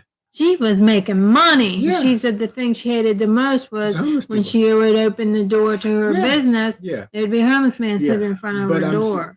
But I'm saying be like New York City. The homeless people were just everywhere. But it might have been the same guy you're going to tell your story about. There was this time we were in the van. This dude, he would park his. Well, let me tell the story real quick because it's the end of the story. Well, let me introduce this briefly. This might be the same guy. Because there's this dude for days. He was parking his cart right by our van. Days. And like right there at the corner. Yeah. This is the same. That's where he was. So look. This is the same guy. Yeah. This is the same guy. He would be out there beside the van, cussing, just standing there, cussing, talking loud, cussing. And then one day he was out there, he just froze. For hours. In front of the van. Yeah. He froze. He was just there. Boom. That was Fort Lauderdale. No. This was in Long Beach. It's the same. There was one that happened in Fort Lauderdale. So he froze there for hours. He froze there. I don't remember seeing that. Did you see that? I must have been at work. Yeah, he was just standing there. So I went away. Because he would be out there cussing all the time. So one day I came around. I don't know what happened. He was just there. He froze. He was living, staying by our van. His car. So he just froze. I come around the corner. He's right there in front of the van, beside the van. He's at the van. He's at the van. I think I remember. But look, were we saying something about it? He's froze. He's just standing there. What's he doing there or something? I can't go in the van. He's just froze there, just standing. And I was in the van. I don't remember. I go away. I come back a couple hours later. He's still there frozen. Yeah. I think I go around the other way. There used to be this convenience store there and did something. I was like, man, this is ridiculous. I go back and he's gone. He's just frozen. Just standing there, catatonic. Didn't move for hours. Well, I think it was the same guy because this day I was in the van. I might have been off work. It was during the day. And I hear this yelling and screaming and profanity. Or we had our van. It might have been 2 cars behind mine van. He was on the corner of the street. So it was like the corner of the street. And then you go 1 car, 2 car, and then our van. Something like that. Uh-huh. He's screaming and yelling. Because I'm in the van, you know. And that's where I live. So watching I could be doing anything. Yeah, we were on our phones a lot, and then reading so I was like, books. So our van was tinted. The windows were tinted, super dark, which was a blessing. So I said, let me look out what's going on. So I looked up, and this dude was close. He was coming around the corner. Yeah. And I thought he was yelling at me. I thought he saw me. He's yelling at me. And he's coming to get me. Tripping out. Just tripping. I was so afraid. I knew he was a drug addict. I was so afraid. That's when I was like, God help me. So I laid down. I said, I don't want him to see me. So I was just like praying. And I was like, okay, the Lord is my shepherd. I shall not fear. The Lord is my shepherd. I shall not fear. I said, because I need to trust God because God either protects you or God doesn't protect you. So this dude's going off and I'm terrified. Next thing you know, I hear this. They got him. Police. It was loud. It was like just two things. Like right that. There. I got up, looked out the back window. It was so weird. This dude was coming around the corner. He went back around the corner as fast as you could see him go and out of my sight backwards. He had that cart. I said, what the hell? What the fuck? I was like, holy shit. I was like, oh, thank you, God. And I was like, damn, that was weird the way that ended. That had to be God. I was like, he didn't turn around and run. He just backed up. No, he wasn't backing up like that. He was ready. He was like, it was like a movie, like they put it in fast forward. He backed that thing up, went around the corner, backwards, and he was gone. I kept looking. He never came back. I said, oh my God, God just protected me. Yeah. God just protected me. Well, we had been in, but then I was thinking about it. I don't think he was yelling at me, but I thought he was, and I was scared because he was coming around the corner. And if you never would have known, if he would have saw someone in the van, he could have flipped out. It's just we were living like he wasn't going slow like this. Yeah, it was like he's scampering like a roach. Yeah, like that, like really fast, but backwards. Yeah, he backed that thing up backwards and went around the corner. So let me. That didn't even seem real. But you know what this is what you fail to realize. I think sometimes we were living in a van on street level. That was like we were at homelessness level. But we kept jobs. We went out to eat every day. Working 40. How many hours did we work? 40. 40. 40 or sometimes I was working overtime. How many did I work? Was it 35, 40? I don't know. 37, something like that. We were working. But working people. Yeah. Other than our diet, our exercise regimen, and our work habits, everything else about us was homeless because we would have to sleep in sleeping bags in the van, and we would put our bikes in the van with us. Where we were living, we could not put our bikes. We could not afford to leave our bikes outside anywhere. Because we did that in Long Beach when we lived at that hotel, and they stole a bike. Yeah. So all of your stories, when you're shocked about them, I think that it still hasn't sunk in that we were living like homeless people, but we had jobs, gym memberships. We were sane in our mind. And money. We had money. We would go to the gym and exercise and shower every day. Yeah. We'd go out to eat at nice restaurants. In the evening. Drank Starbucks every day. I went to Starbucks every morning. I got my pastry. I used to do it twice a day, then got sick of it, and I would go once a day. And we'd go out to Shivananda. So that was called this really nice restaurants. We went out to eat in LA. How many times a week? We do that like twice a week. We would eat out all the time. But nobody knew we were homeless. Well, when we went home, we were going back to our van. Yeah. So where we were living, we were living in a place where you could park your van all day, every day, and no one would bug you. So that is not a good neighborhood. We were living we had the optimal homeless experience. minus drug addiction and mental illness. That's why everything we saw around us was crazy. But like we would have like, you're having this big blowout with a man on the street because he thinks I'm trying to rape him. And we just want to go to Starbucks. And I'm forced to have a conversation with him. And I have to do it. You remember that man when we were at Anytime Fitness? He was across the street. We were inside looking out.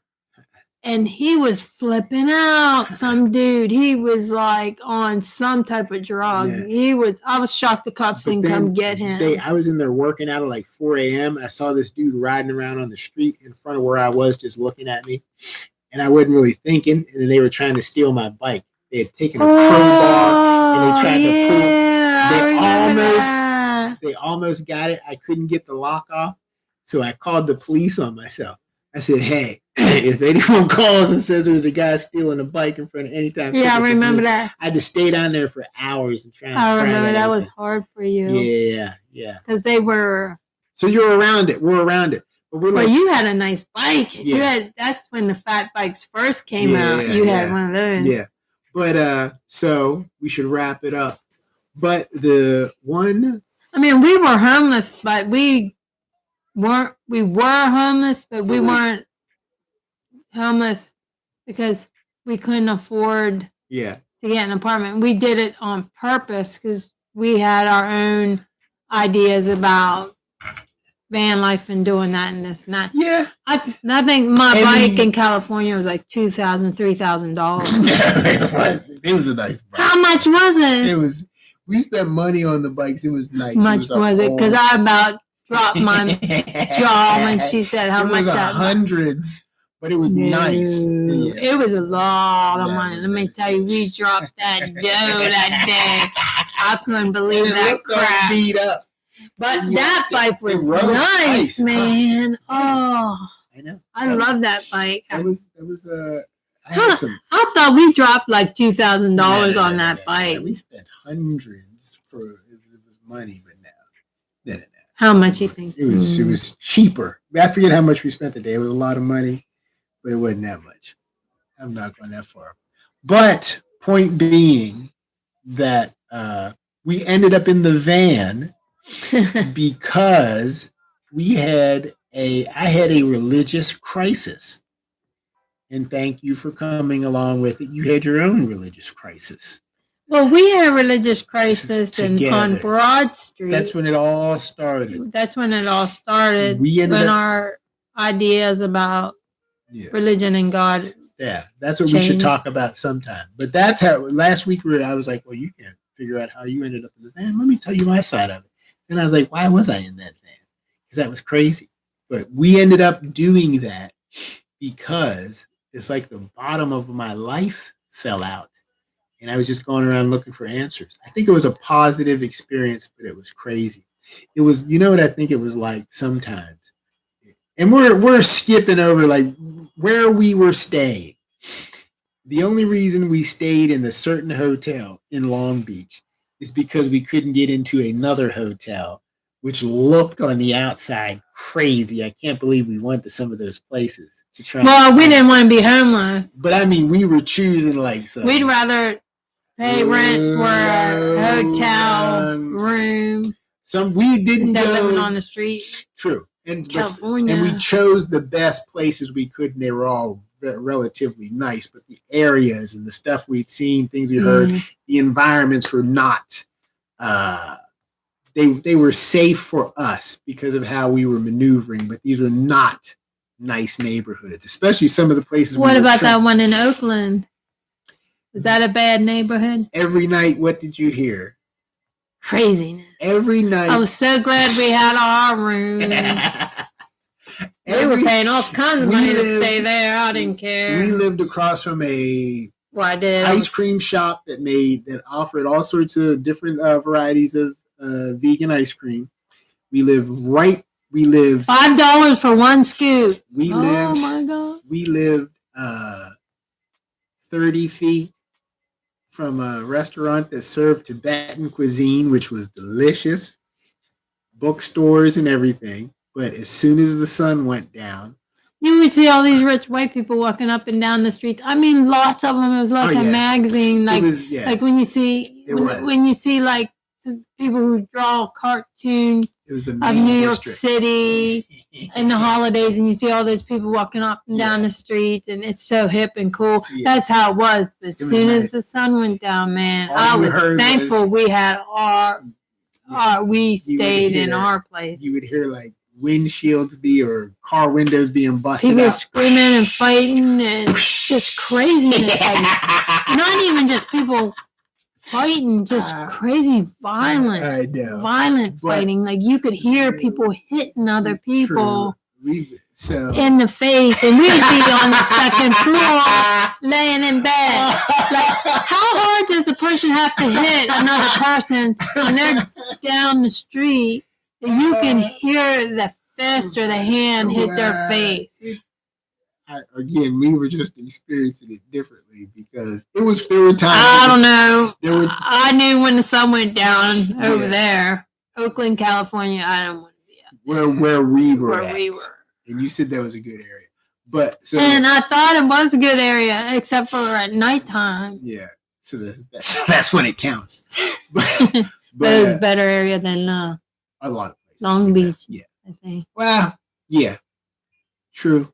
Because it was like they would come out at night, but then Long Beach is like they were around all the time, everywhere you went. Florida would be another story of van life. Then my sister did say, "Oh, right where we were staying, the houses there were $500,000. So hey, which is cheap out there. But, so is it a bad area or what? It was a bad area. But I think though overall, the positive was we're going to wrap it up. We're at an hour and 46 minutes. It's supposed to be an hour. The positive was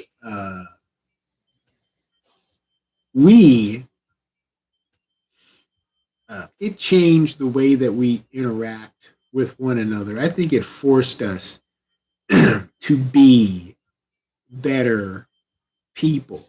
We really, they're at no time. We were really together from the time as friends, I think. From the time we left Chambersburg and went to Harrisburg. That was the first move we made, which was terrifying to us. Our apartment. But from the time, though, we were like 24, 25. From that time until we left California, it seemed like we were just doing crazier and crazier things. But then at the same time, it got to the point where we couldn't I could not, like you said, I could not let you down. You could not abandon me. I could not abandon you. We were in situations where we were the only people we knew in a city of a million, wherever we lived at. We've lived in places where we were the only two people that we knew in that area. So we had to make it work all the time. No parachute, no backup plan. That was positive. But we never slow down to look at it. You know what I mean? Now, like, we live in a house, we got cable or whatever we have, and we can afford to screw up now. Like, you can not do it. We could just not do things. But thank God we did not. We learned a different lesson. You know what I mean? So I think my idea through the situation was, I think maybe I was immature in different places. One thing, I think I was just so used to the privilege in Chambersburg. Like, this is like a kind of a privileged area. Nice. Even for poor people, I mean, you can do really good here, live a really good life. So, yeah, if you accept it. My idea was like, God is always with us. God always meets our needs. True. We don't have to be afraid. On top of the fact of where we grew up. So When I got to California, man, we should talk about it. and some of those jobs, I just thought, I don't need to take this. I was like, we got to stop here. We should stop there, but I'll have to tell you next time we should talk about nothing but jobs.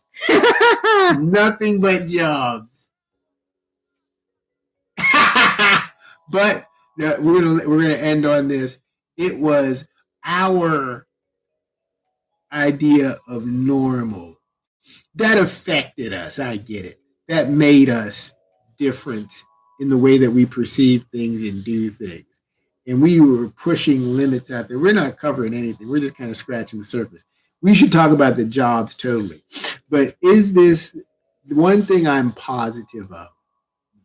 When we, from the time we went to Miami the first time, and we were going to live there, until the time we caught the train back from California. We caught the train back from California on like our 25th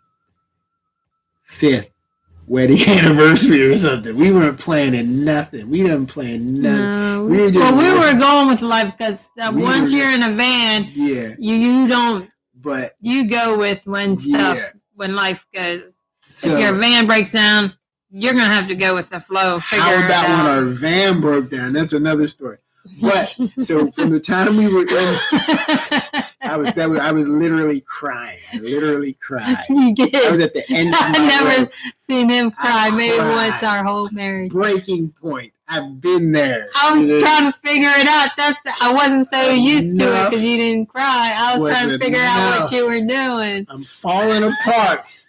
I'm breaking down. I would like that, man. He wasn't like that. I had to try and figure out what he was doing. He was on the phone with a friend. I was done. It was perfect. I'm glad. I was like, what is he doing? What is wrong? Like, is he having a moment? Yep. I don't know. Don't worry, you're going to be right behind me. No, I already had my moments.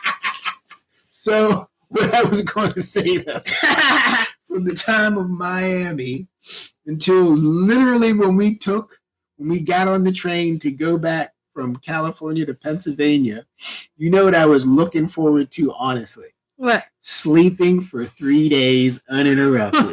Man, I'd be on my phone and get tired. And get up and read. Because in the van you got to keep it moving. Yeah. You got to get in the van, wake up early in the morning, move your van like because a wolf. The people who does the coyote. People who put tickets on the cars, you had to miss that, and then you had to, get there at a certain time so nobody else takes your parking space.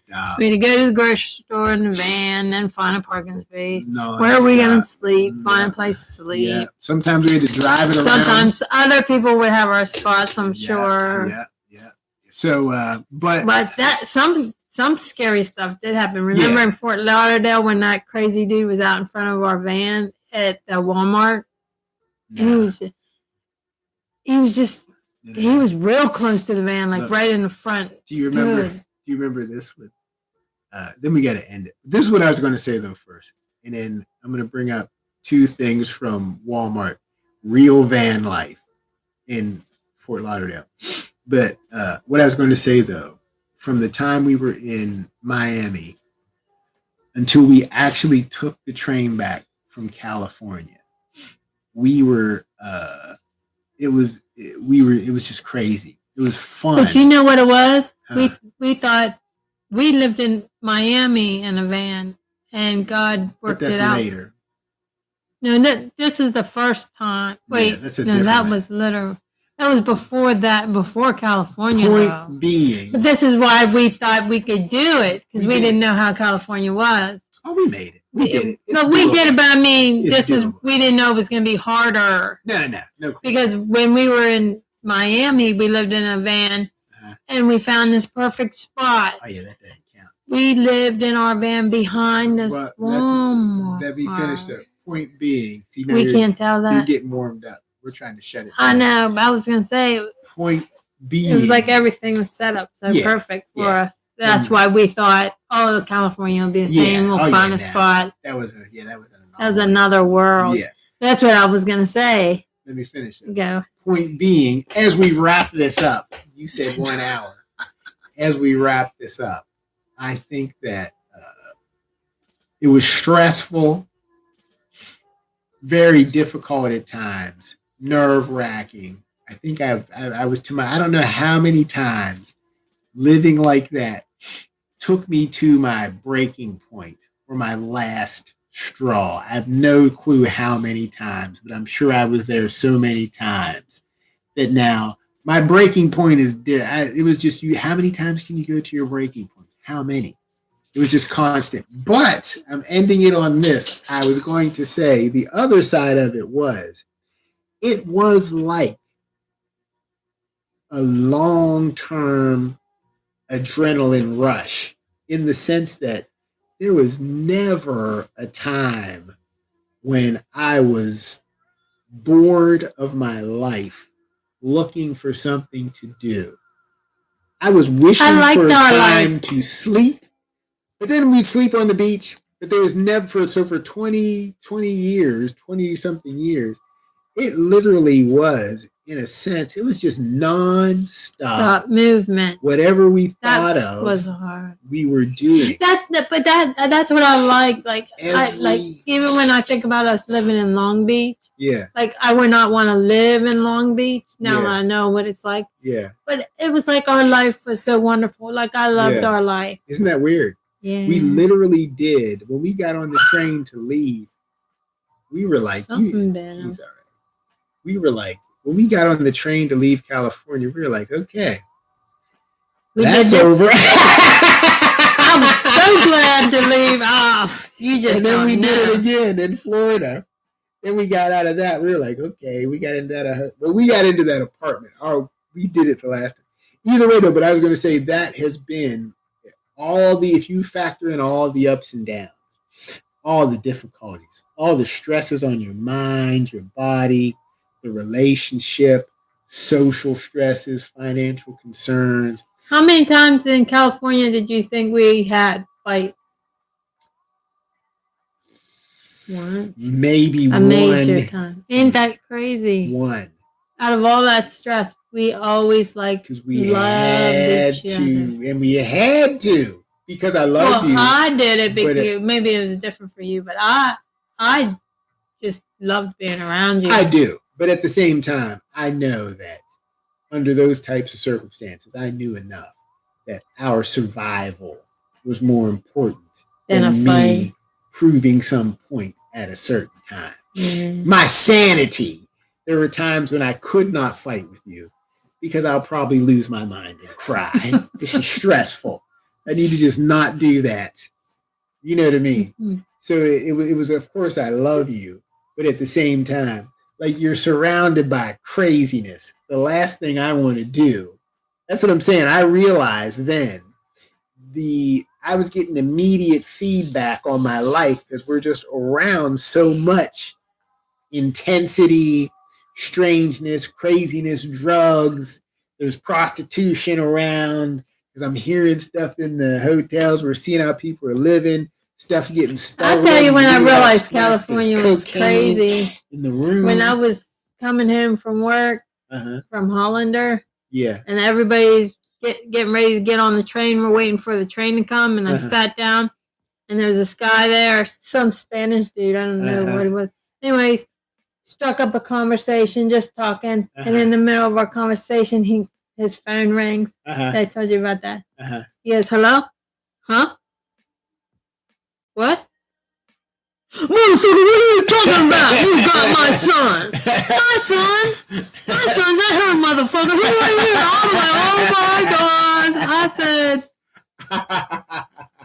oh my God. And then he was cussing this dude. Yeah. He said, well, you want $1,000? What, motherfucker? Then he got off the phone and I was like, oh my God. He was like, I know where my son is. I said, is that normal?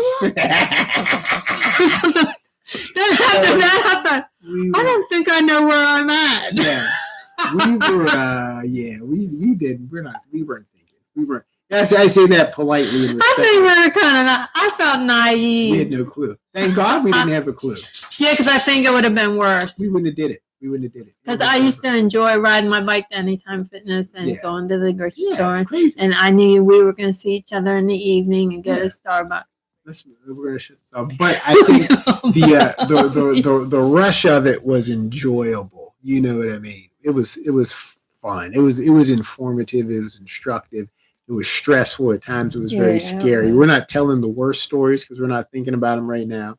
We're not telling the best because we're not thinking of them right now. But it was the stress levels were incredible. I think the most stressful times were when we had to go move somewhere different and get a job. That to me was the most constant stressful. Readjustment, constantly meeting people, constantly learning, constantly. But once we had a job and we're there for like a month, I felt like our life was normal. Like we had a job, and then we switch it again. Boom. And then when we had to switch it again, that was always real. For me, it was always really stressful. True. There was a positive. But then I just felt like, oh, this is normal life. We go to the grocery store. We come shutting back. it off. I'm shutting it down. Look at that. Bye.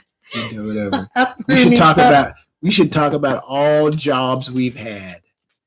A lot. Because there's a story from a job I can't even tell on here. It's so funny. But we'll do that next time. 2 weeks from now, we're going to start advertising it and discuss it and let people know when we're going to come on. But we're going to talk about jobs. Boom.